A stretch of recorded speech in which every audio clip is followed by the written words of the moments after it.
Hey there, YouTube land. Big Dave here. I'm having my coffee.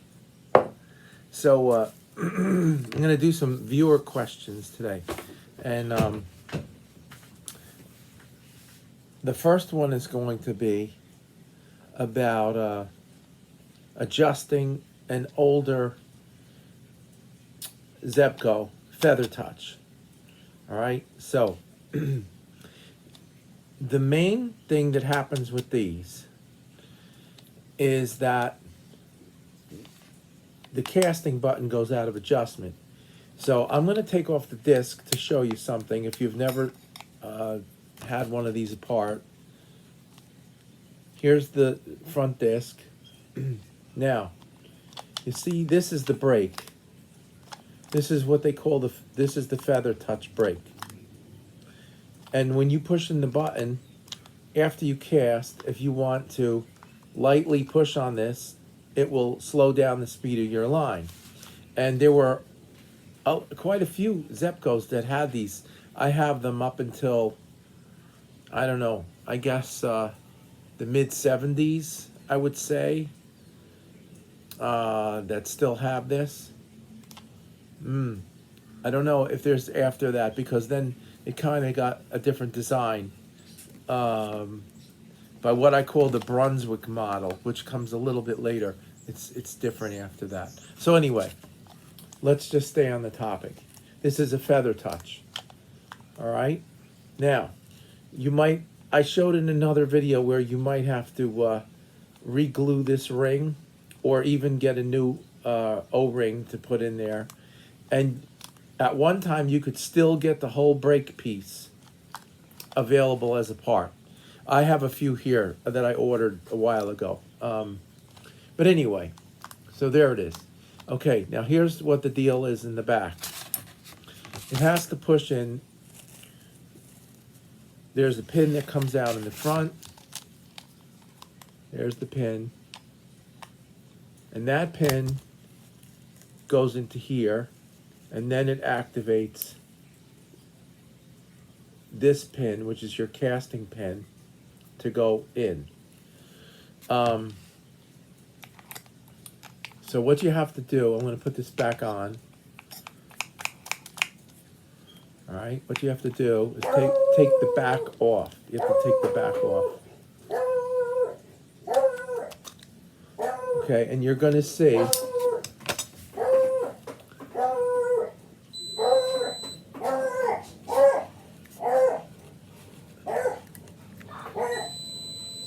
let's see if we can get this so that you can see it good. This is the brake.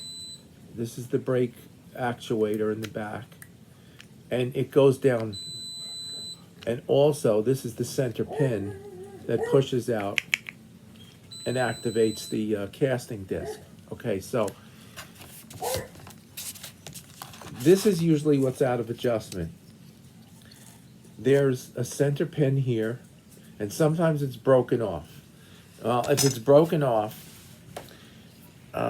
it's not that easy to fix, but you can put a brass screw in there and with a little nut and try to adjust it, because brass is easy to cut off. But once this is kind of broken off, it's difficult to get it to go what you want to do, because usually this means the whole thing is cracked out or something else happened, you know. And you might just need to find another reel that you can take parts from.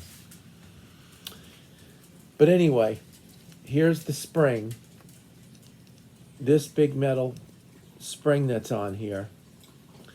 That's what pushes. You can kind of see the groove here.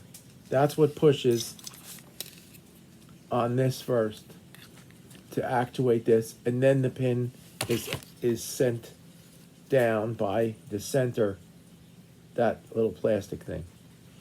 Now, if this is too far down, or it's from using it, it gets out of adjustment, it gets pushed down, because it's only really like a spring, right? It's a piece of spring steel, I guess.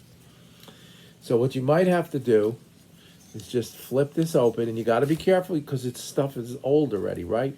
So you can break it off. What you got to do is just get in there. Just take a big flathead screwdriver, stick it behind this thing, and just gently spring it out to get it back into shape. Now, if you just go easy, it'll be fine. Nothing's going to happen. But that's what you have to do to bend this out. Because you can't take this out. It doesn't come out. It's in there with rivets. And also, don't do it from here because it has nothing to rest on. Once you flip it over, then you're against the body. And the body kind of doesn't let you go too far with this thing. But it'll also help you bend out the end of this without too much trouble. So then when you might have to do this a couple times. Like this one wasn't working right. This is one I got and I never did anything with it. This one wasn't working right. It took me 4 or 5 times to get it out because you have to go a little bit at a time, right? It's old. You don't want to force it. Okay? So, and then when you put it back on, you have to test it. So, for example, I'm going to put this on and see if the two things are going to go together. And we got to watch the pin, so I'll put the pin around here. There it is. There's the pin. Watch. So when we go this way, there it goes. But it didn't stick the first time, all right? So you do have to push these feather touch ones in a little bit. They don't go in real easy like the newer ones because they have an extra mechanism. That's it. It's in. You'll hear that little click. It means it's locked. And this is nice and oiled, so it's ready to go. Okay? So there it is. That's kind of like how you would adjust your feather touch. And thank you for watching and subscribing. And I did go fishing already. I got out there, but there's nothing. Where I am, there was nothing much happening with the bass. And I'm probably going to do some other stuff this week with some bait. So we'll see. But I hadn't caught anything. I did try, and so we'll see what happens.